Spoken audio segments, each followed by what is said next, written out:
porque 1000 años delante de tus ojos son como el día de ayer que pasó y como una de las vigilias de la noche. Los arrebatas como con torrente de aguas, son como sueño, como la hierba que crece en la mañana florece y crece, y a la tarde es cortada y se seca.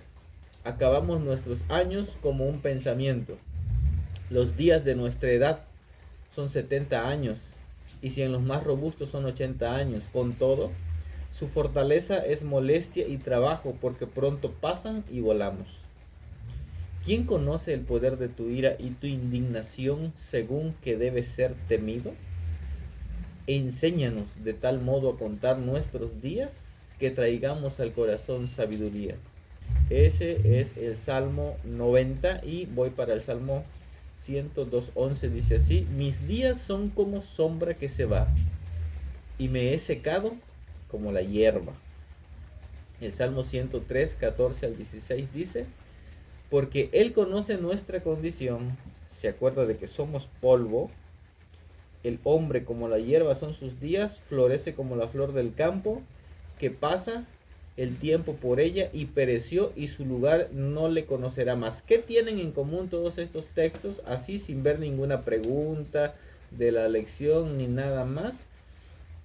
Bueno, según lo que dicen estos textos, enfatizan la brevedad del ser humano, la brevedad de la vida humana, la brevedad del tiempo. Creo que todos nos vamos a encontrar con ese dilema en algún momento, de que en realidad es poco el tiempo. Decía por allí una parte del texto que leímos: 70, 80 años, la vida pasa, nosotros volamos, nosotros nos vamos. Es breve el tiempo que vamos a permanecer aquí en la tierra.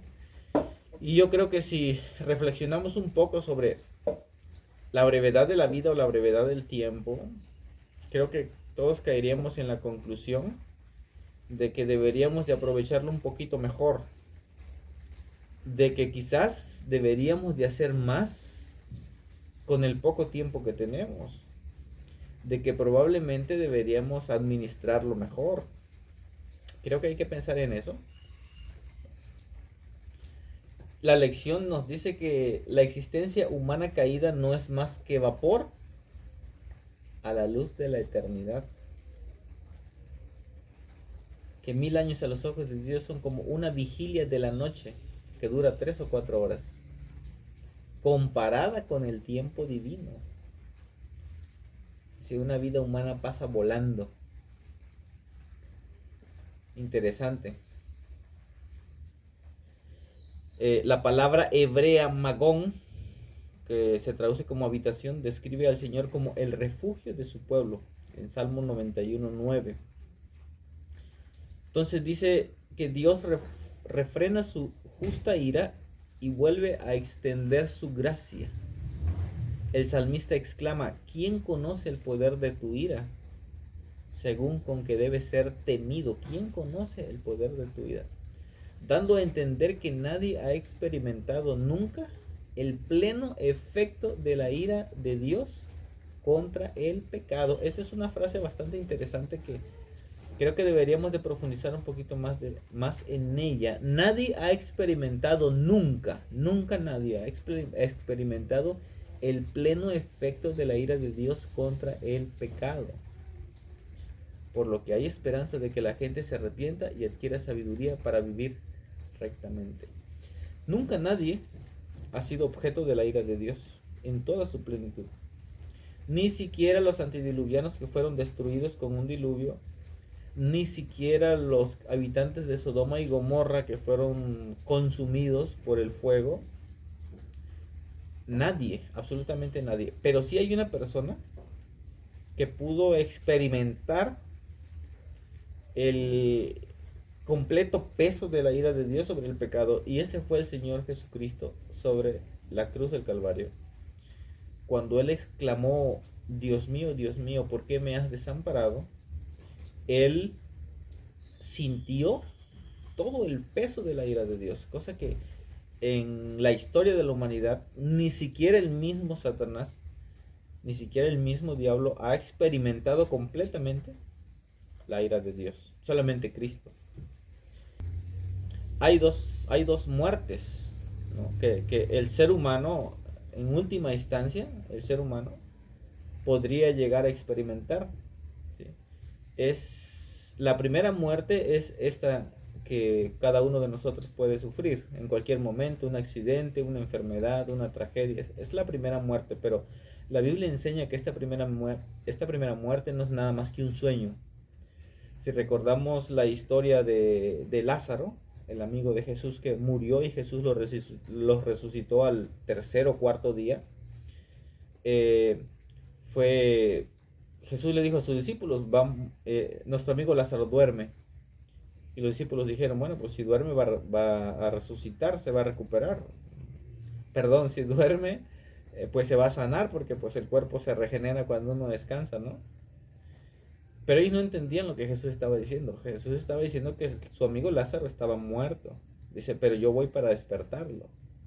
Cuando llegaron, obviamente se dieron cuenta que Lázaro estaba muerto, que ya tenía días muerto, ya el cuerpo hedía. Y sin embargo Jesús con solamente una palabra le dijo, levántate, Lázaro, y sal fuera, ¿no? Y Lázaro se levantó porque desde el punto de vista divino, este tipo de muerte es una muerte semejante al sueño. Pero hay una segunda muerte de la cual habla el libro de Apocalipsis, y esa es la muerte eterna. Ahora, la Biblia dice que la paga del pecado es muerte,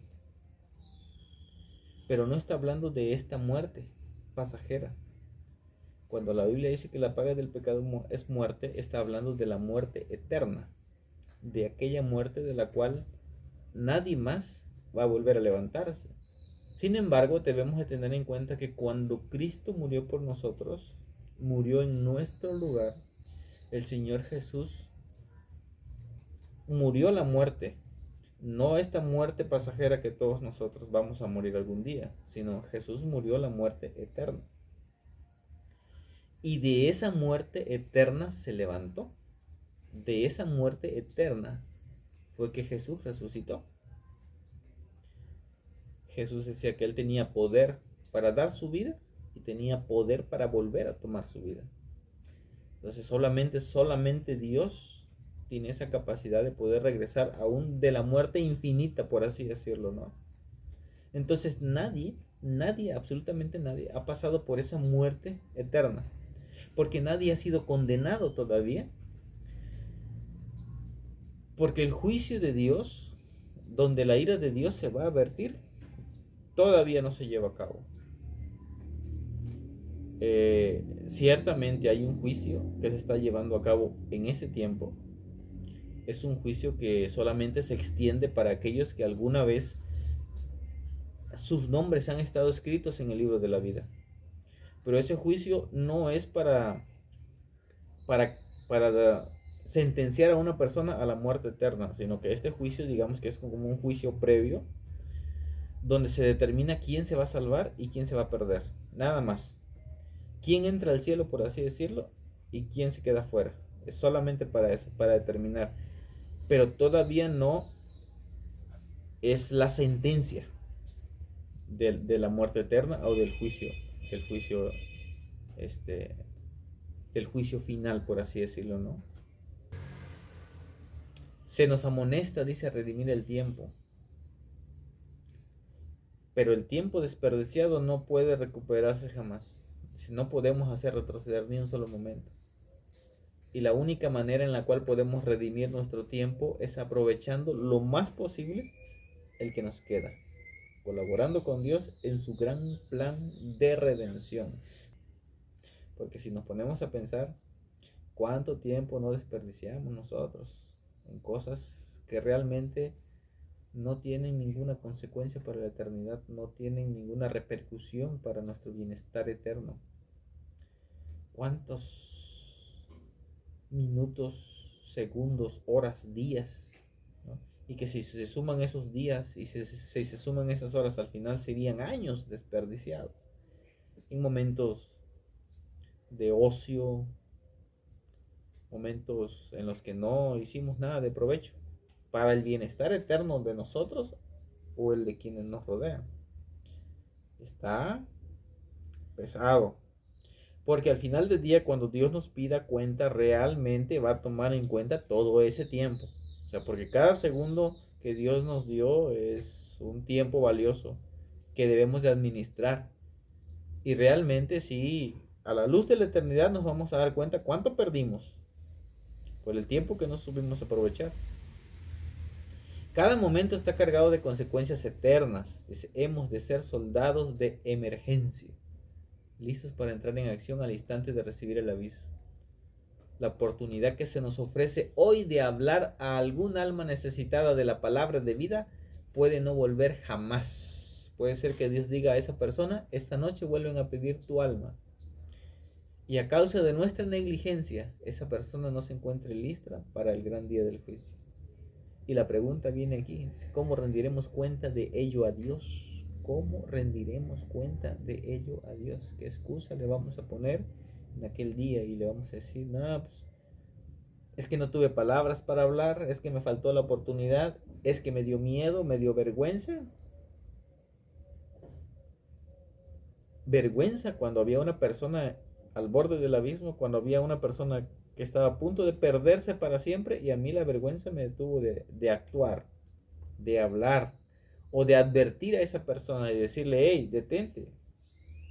Que a veces no queremos escucharlo, que a veces no queremos atender su voz, que a veces preferimos ignorar, a veces preferimos ser indiferentes, pero al final del día el Señor Jesucristo está allí tocando la puerta de nuestro corazón y solamente tenemos que abrirle. Jesucristo dice: si alguno, he aquí yo estoy a la puerta y llamo, si alguno oye mi voz y abre la puerta, entraré a él, cenaré con él y él conmigo. Hay una maravillosa invitación de parte de Cristo, porque Él quiere ayudarnos a empezar a vivir la eternidad, pero desde aquí en la tierra. Ayudarnos para que empecemos a disfrutar de sus bendiciones y de nuestra comunión con Él. Es decir, el cielo no empieza en el cielo. El cielo empieza aquí en la tierra. Jesucristo dijo en una ocasión: el reino de los cielos ha llegado. Y el que había llegado pues era Jesús, era Él mismo, ¿no? Porque Él es el reino de los cielos. Cuando recibimos a Cristo en nuestro corazón, recibimos el reino de los cielos. Si en realidad decimos un día entraremos en el cielo, no, primero el cielo, que es la presencia de Cristo, quiere entrar en nosotros. La felicidad y el gozo del que esperamos algún día participar en el cielo, podemos empezar a participarlo y disfrutarlo aquí en la tierra.